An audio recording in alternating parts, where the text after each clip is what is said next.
এটা বোঝানোর জন্য আমি প্রায় সময় উদাহরণ দিই। একজনে কোটি টাকা ব্যয় করে 5 তলা বিল্ডিং করছে, টাইলস মোজাইক দিয়ে সুন্দর করে। বেতাকি বাজারে ঘোষণা দিয়ে দিছে বিল্ডিং ভাড়া হবে, ফ্ল্যাট ভাড়া হবে।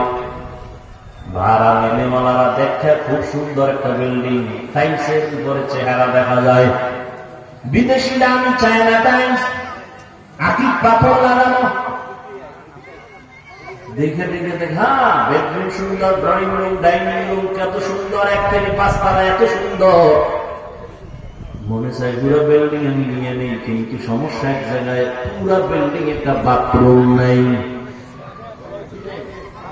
কোন বাথরুম নাই। মালিকের জিগাইল কি ও বাথরুম নাই কেন? আমার এলাকাটা কি পবিত্র এলাকা, এই জন্য বাথরুম 1 কিলোমিটার দূরে।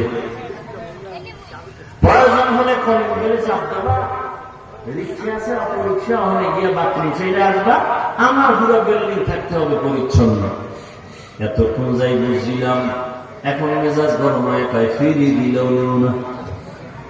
মালিকটা কেন বাথরুম নেই? বাথরুমের এত নাম, আমার আগে দিলে হুলাটা বাথরুম বানায় না, কথাও হবে না।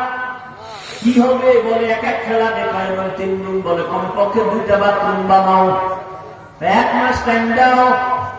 এত সুন্দর করে বাথরুম বানাইছে, বেডরুম এত সুন্দর না, বাথরুম এত সুন্দর।